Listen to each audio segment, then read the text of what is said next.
Let's get into some more SEC previews. Let's start off with our friends over in Oxford, Mississippi. Let's talk about the Ole Miss Rebels, coached by Lane Kiffin, who we've talked about quite often on this show before. He's in his fourth year at Ole Miss with a record of 23-13.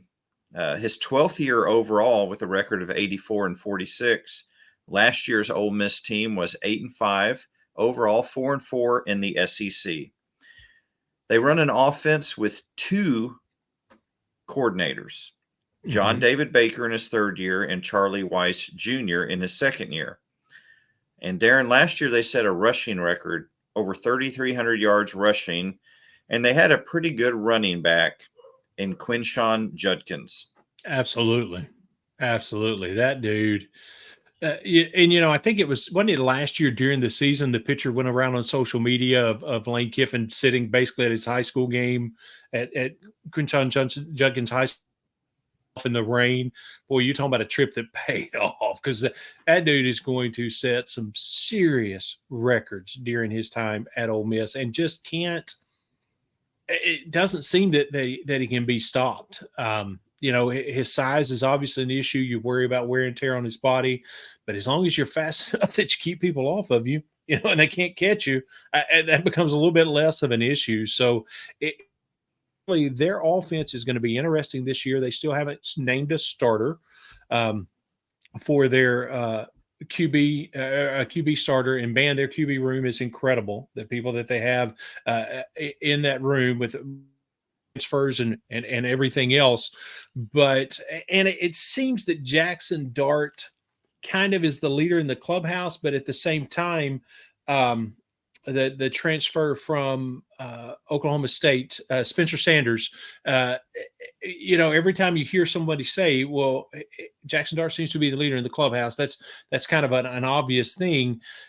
The conversation kind of comes back to, but there's just no way in this world Spencer Sanders transferred not to play. So you don't know how that's all going to shake out, but no matter how it shakes out, what an incredible QB room that they've got, and that's got to make them feel a little secure of the things they can try and do. And I'm excited to see what their offense looks like this year, for sure.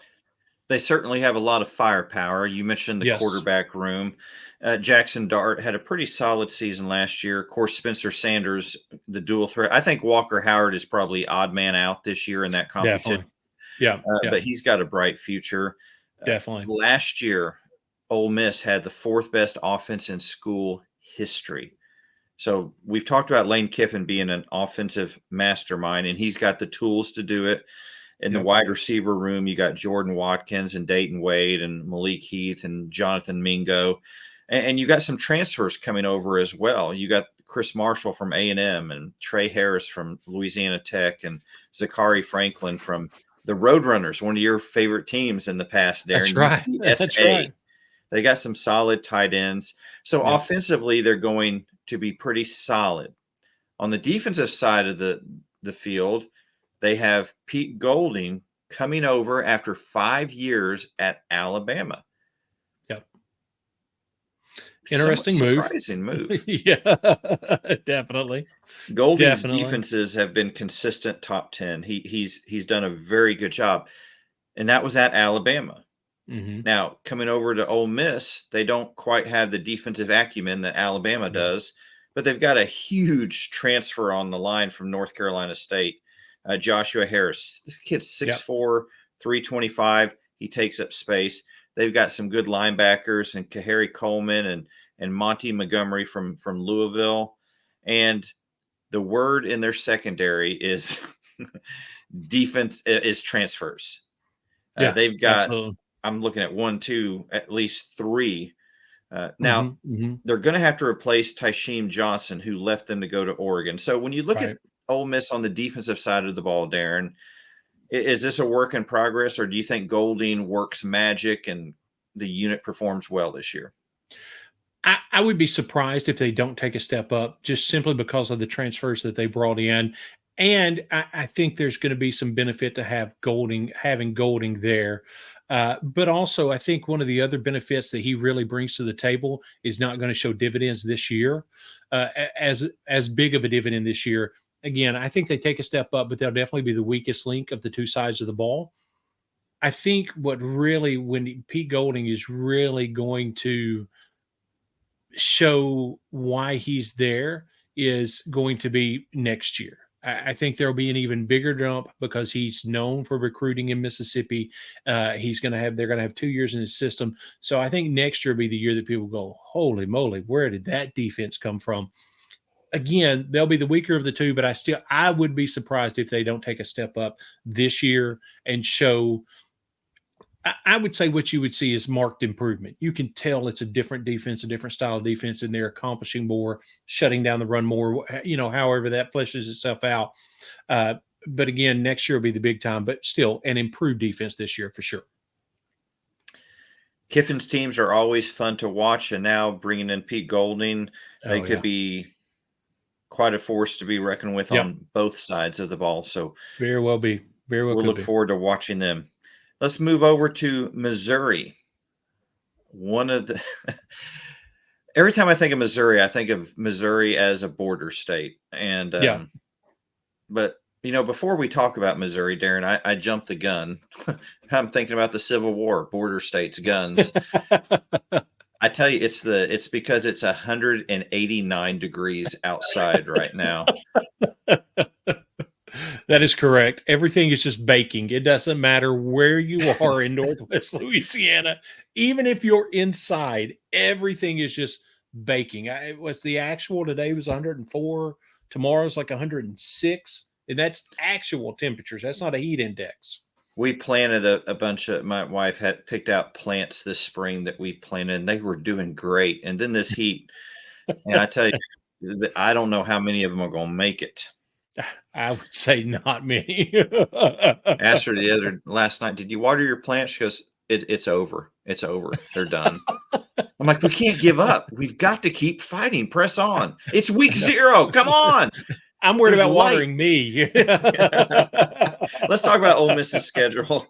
Way off track here. So they open up with a real big barn burner against Mercer. That will probably be one that'll keep us all on the edges of our seats.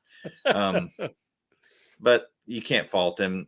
Other teams do that as well. Exactly. Then an interesting matchup against Tulane, which was a very strong team last year. Yep. Darren, that could be a really interesting game to watch. I tell you, if there is any kind of step backwards with change in defensive coordinators, that's where it'll really sneak up. That kind of test early in the schedule, that could become a difficult game for them for sure. Mm-hmm. Georgia Tech, they go to Alabama, so Tuscaloosa. That should be interesting. Pete Golding going back. Then they have LSU, Arkansas back to back at home. Travel to Auburn, Vanderbilt, A&M at home. Go to Georgia. Then they have UL Monroe, and they finish in the Egg Bowl with Mississippi State. Yeah. And part of what we talked about in each schedule is kind of identifying a little bit of a difficult stretch. And I'm telling you, you look at their schedule. Alabama at Alabama, and even though they're at home, to have a 3-game stretch that's at Alabama, LSU, and Arkansas, that's a tough 3 games. That's going to be a hard couple of weeks that you got to keep guys healthy, and you got to keep momentum going forward. Even if a couple of those games get away from you and you lose them, that you've got to really going to have to fight to maintain during that kind of a stretch. Yeah, when we start going through these team schedules, Darren, you can begin to see why the SEC is not that interested in expansion right now. These schedules are loaded, and sure, we'd like to replace the Mercer game with someone else, or maybe even the Georgia Tech game, the UL Monroe game. But other than those, this is a tough schedule. Very much so. Very much so. And I heard people talking today at a podcast I was listening to. They said, everybody's so excited about expansion, but what do you really need to expand for if you're the SEC? And we've talked about it. Look at the teams you've got, and with Texas and Oklahoma coming, what are you going out to get? What are you gaining by expanding? And I just don't see what it would be. I mean, you look at this schedule, and this is without a Texas and Oklahoma in the mix. This is without divisions being eliminated, where people you haven't played in a long time, you're going to start playing on a more regular basis. I think it's a strong conference, even if nobody else is at it after Texas and Oklahoma. Yeah. Yeah.